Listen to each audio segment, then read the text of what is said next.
Olá, amigos, irmãos que compõem o Grupo Espírita Maria de Nazaré, na cidade de Itamaracá, Pernambuco. É uma alegria muito grande estar mais uma vez com vocês para falarmos dos Evangelhos de Jesus. E hoje nós vamos iniciar com a prece, rogando ao Mestre Jesus que nos ampare, nos ilumine, para que possamos, inspirados pelos benfeitores espirituais, podermos entender a lição proposta para esse momento. Auxilia-nos, Mestre, e auxilia também a todos aqueles que fazem parte desta casa, que têm a responsabilidade de disseminar os teus ensinamentos, um foco de luz quando a sociedade está tão necessitada de direcionamento, de luz e de amor. Abençoa-nos, Mestre, abençoa também aos nossos ouvintes, nossos internautas, para que eles possam, nesse momento, junto conosco, estarmos firmes e confiantes no Teu amor. Assim seja. Bem, amigos, hoje nós iremos falar um pouco do capítulo 14 do Evangelho segundo o Espiritismo. Honrai o vosso pai e a vossa mãe, e como subitem a piedade filial. E aí nós vamos ver que os evangelistas, principalmente o evangelista Mateus, Lucas e Marcos, eles narraram o seguinte: sabeis os mandamentos, não cometereis adultério, não matareis, não roubareis, não prestareis falso testemunho, não fareis agravo a ninguém, honrai o vosso pai e a vossa mãe. Marcos 10, 19, Lucas 18 a 20 e Mateus 19, 18 e 19. E ainda, lá em Êxodo nós vamos encontrar: honrai o vosso pai e a vossa mãe, a fim de viverdes longo tempo na terra que o Senhor vosso Deus vos dará. Está no Decálogo.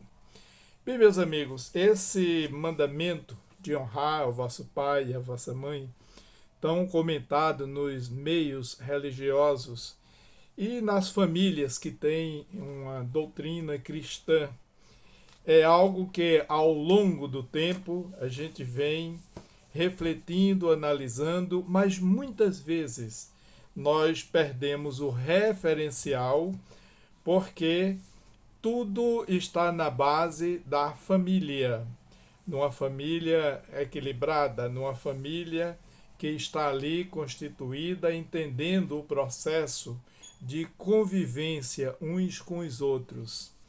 Embora nos dias de hoje as famílias elas tenham conotações diversas, mas não importa aí que tipo de família, o importante é o agrupamento de pessoas que estão ali para umas com as outras conviverem, aprenderem e crescerem juntas. As convenções humanas, elas sempre mudam, mas o pensamento cristão, ele é imutável. E Jesus, ele sempre se preocupou com o crescimento e o bem-estar de cada um, independente das convenções que cada um crie. E com isso a família realmente tem andado um pouco, vamos dizer assim, os seus princípios não muito atendidos por conta disso.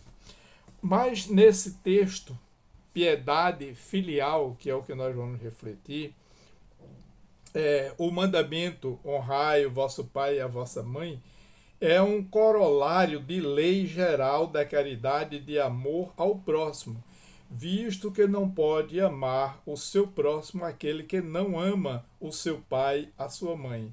Mas o termo honrai encerra um dever a mais para com eles. Então a gente vê o honrar. Honrar aquele que está conosco. Honrar no sentido de respeitar, de entender, de compreender.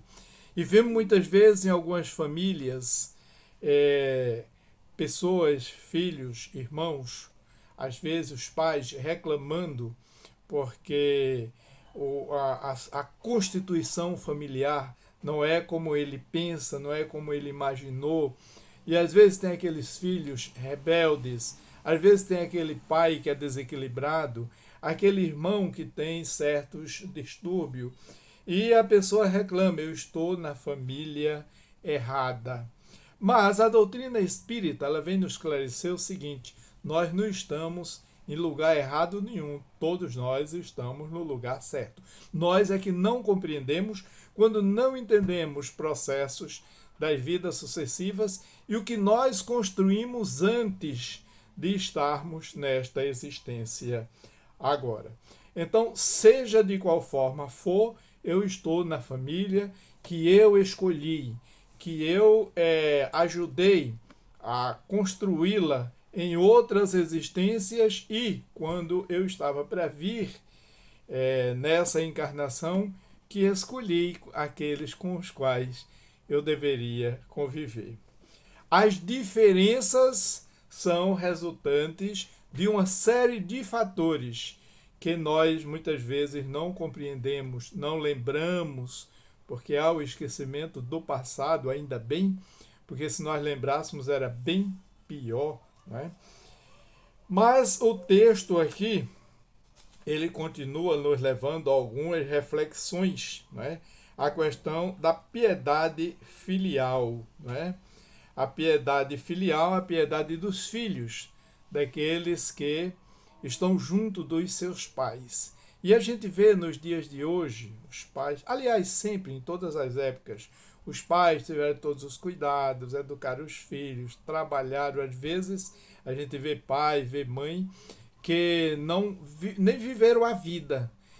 Porque muitas vezes a mãe deixa de utilizar-se de alguma coisa, de uma roupa e até mesmo do alimento. Ela vai dormir com fome, mas o seu filho vai dormir alimentado.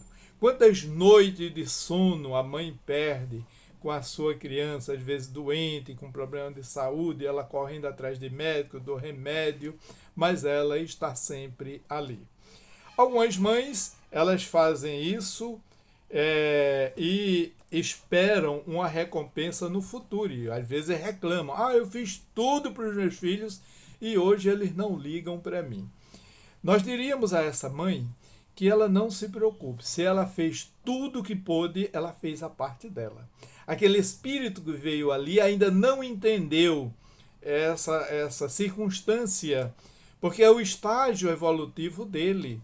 Mas a mãe ou o pai, desculpe, deverá continuar zelando, orando, pedindo a Deus para aquele filho, aquele ser que veio da sua responsabilidade, possa seguir um caminho orientado, né?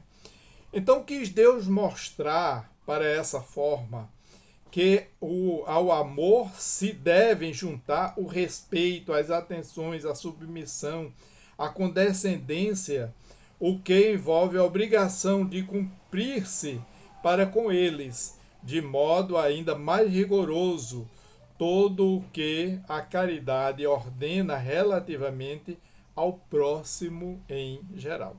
O respeito ao próximo é uma questão muito importante, porque todos devem ter respeito aos outros, como nós queremos que as pessoas nos respeitem.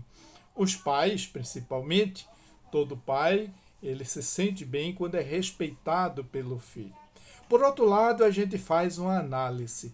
Mas será que todo pai construiu tudo isso para que um dia fosse digno desse olhar do filho, desse respeito, dessa atenção?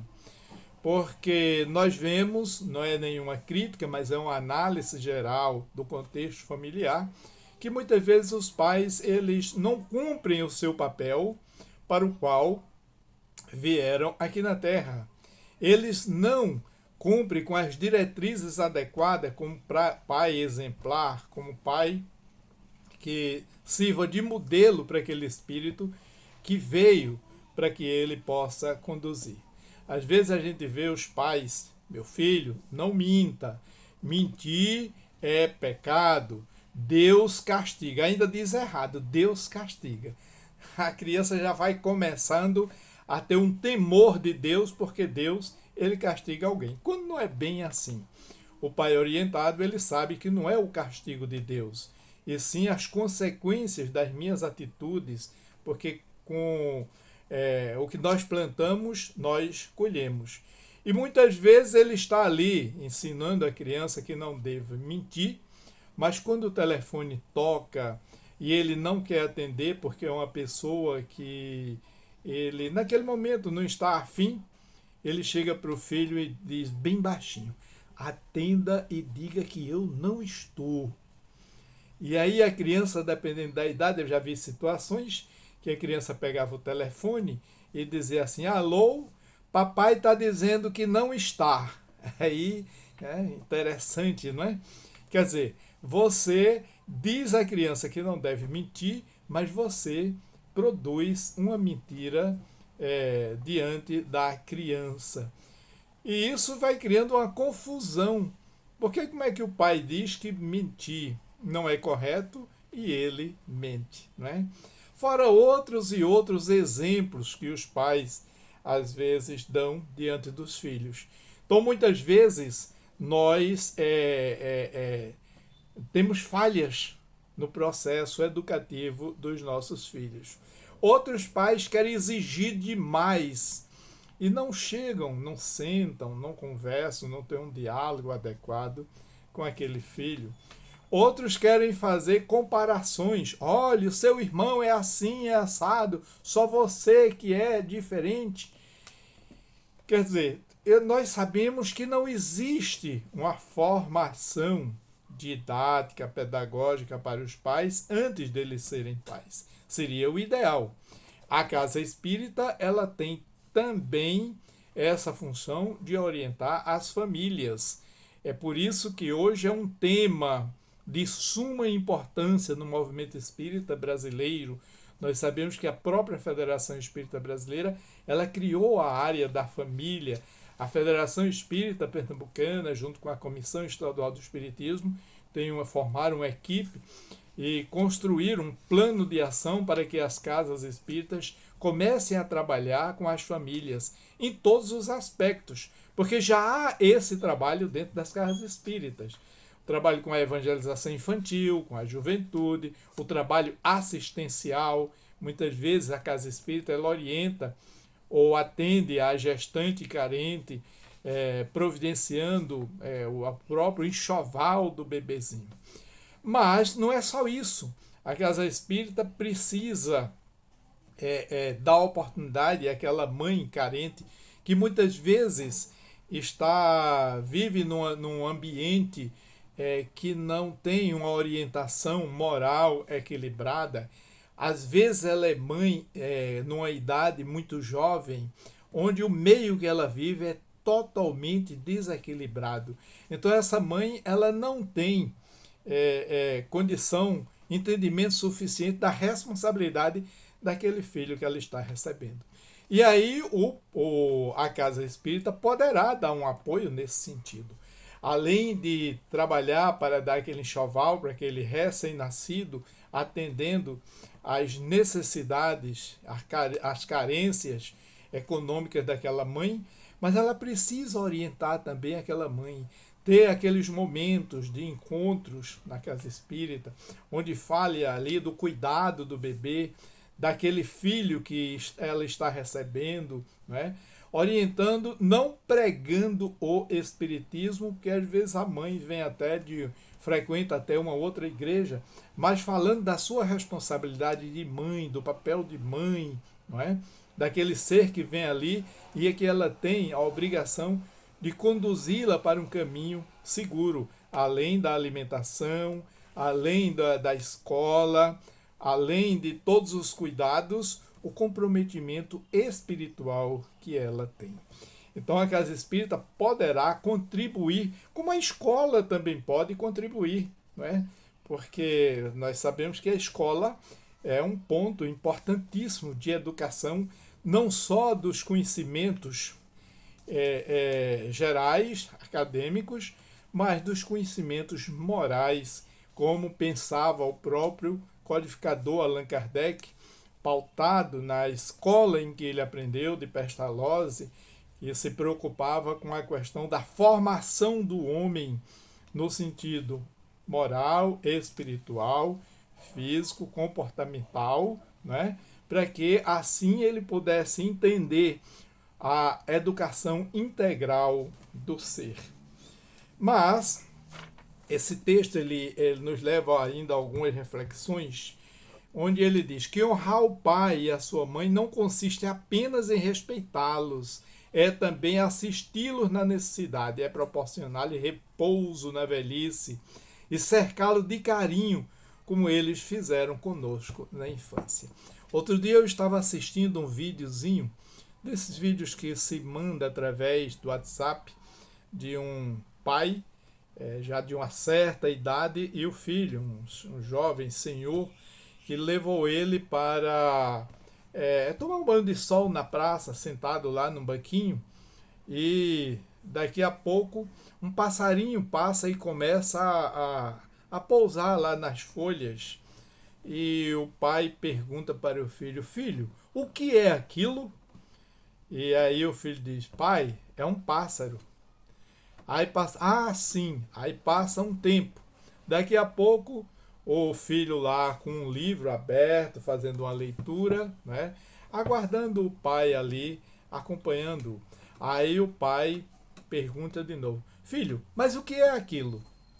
E aí o filho diz: pai, eu já lhe disse, é um passarinho. Tudo bem. Ele ficou. Minutos depois, o pai repete a mesma pergunta: filho, o que é aquilo? Pai, eu já lhe disse, é um passarinho. E ficou bravo com o pai, né?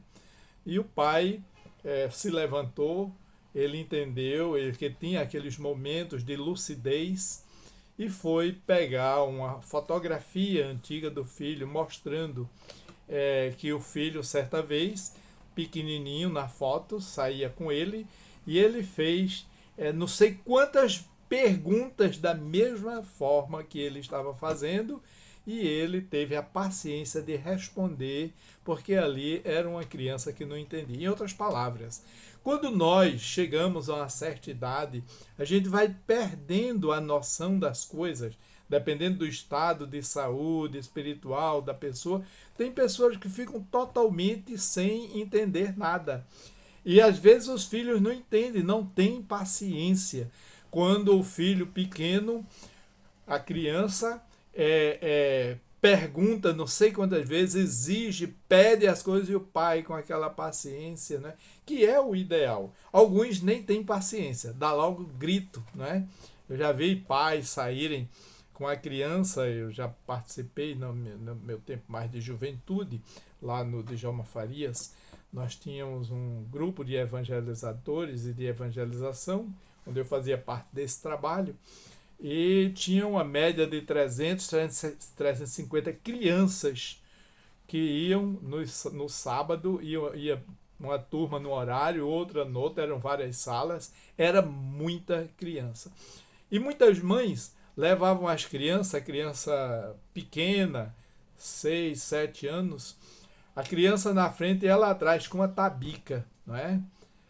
Qualquer coisinha ela largava lá a tabica, quer dizer, andava com o bichinho feito um animal, que aliás, nem o animal a gente deve fazer isso, não é?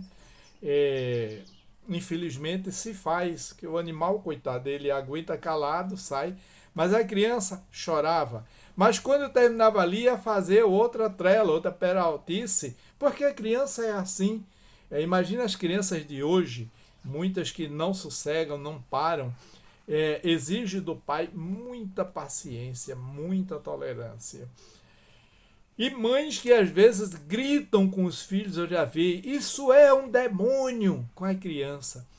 Aí aquela criança vai absorvendo, eu sou um demônio, eu sou um demônio. Então, naquela fase de desenvolvimento, ela vai cristalizando aquilo ali, ela vai se tornando um demôniozinho mesmo, contribuído pelo maior educador da vida dele, que é o pai e a mãe.